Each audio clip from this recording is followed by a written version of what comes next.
देवी सरस्वती के जन्म की कथा भारतीय पौराणिक साहित्य और विभिन्न पुराणों में बड़े विस्तार से वर्णित है।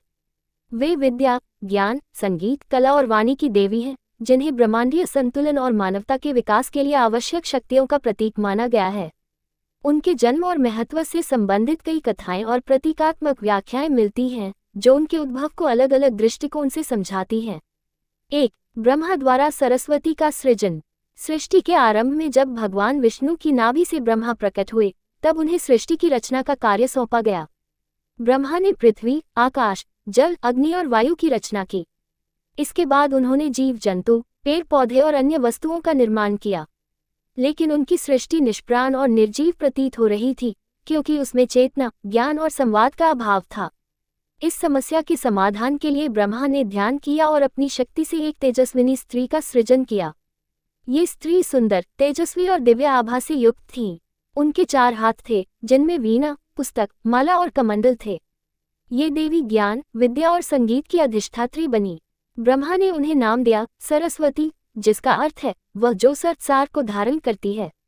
सरस्वती के प्रकट होने से सृष्टि में चेतना का संचार हुआ। उन्होंने वीणा का नाद किया, जिससे सृष्टि को संगीत और संवाद की शक्ति मिली। पृथ्वी पर हर जीव में वाणी, ज्ञान और बुद्धि का विकास हुआ। इस प्रकार देवी सरस्वती को सृष्टि में जीवन और चेतना का आधार माना गया। 2. समुद्र मंथन से सरस्वती का प्रकट होना। एक अन्य कथा के अनुसार, जब देवता और असुरों ने अमृत प्राप्त करने के लिए समुद्र मंथन किया, तो उसमें से 14 अमूल्य रत्न निकले। इन्हीं रत्नों में से एक थी देवी सरस्वती। वे श्वेत कमल पर आसीन थीं और उनके साथ ज्ञान, विद्या और संगीत की शक्ति प्रकट हुई। उनके प्रकट होने से यह स्पष्ट हुआ कि सृष्टि के संचालन के लिए केवल शक्ति और भौतिकता पर्याप्त नहीं है, ज्ञान, विवेक और कला की भी आवश्यकता होती है। समुद्र मंथन से सरस्वती का प्रकट होना ये दर्शाता है कि ज्ञान और विद्या सृष्टि के गहनतम स्तर से प्रकट होती हैं। वे केवल सांसारिक जीवन को सुंदर बनाने के लिए नहीं, बल्कि जीवन के गहरे अर्थ को समझने के लिए आवश्यक हैं। 3. सरस्वती और शिव का संबंध। कुछ पौराणिक कथाएं सरस्वती को शिव की शक्ति का एक रूप मानती हैं।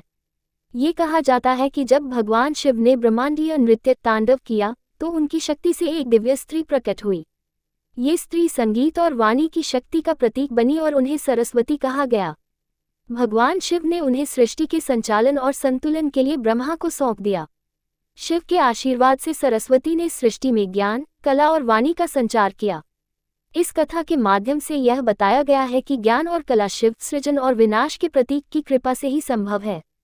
4. सरस्वती का प्रतीकात्मक जन्म। सरस्वती के जन्म को कई पौराणिक कथाओं में प्रतीकात्मक रूप में भी देखा गया है। ब्रह्मा, विष्णु और शिव को क्रमशः सृजन, पालन और संहार का प्रतीक माना जाता है। लेकिन सृष्टि में संतुलन के लिए ज्ञान और कला की भी आवश्यकता होती है। इस आवश्यकता को पूरा करने के लिए सरस्वती का प्रकट होना एक दैवीय अनिवार्यता थी। सरस्वती का श्वेत वस्त्र और श्वेत कमल पर आसीन होना उनकी पवित्रता और निर्मलता का प्रतीक है। उनका वीणा बजाना ये दर्शाता है कि जीवन में संगीत, कला और सौंदर्य की क्या भूमिका है।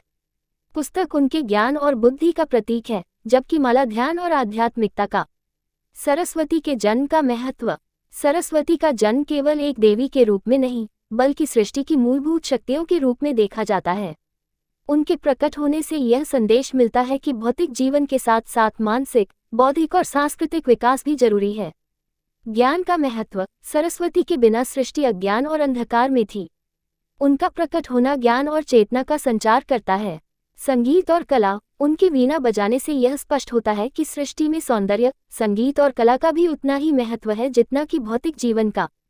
संतुलन का प्रतीक। सरस्वती ब्रह्मांडीय संतुलन का प्रतीक हैं। वे ये सिखाती है कि शक्ति और ज्ञान दोनों का समन्वय जीवन को सार्थक बनाता है।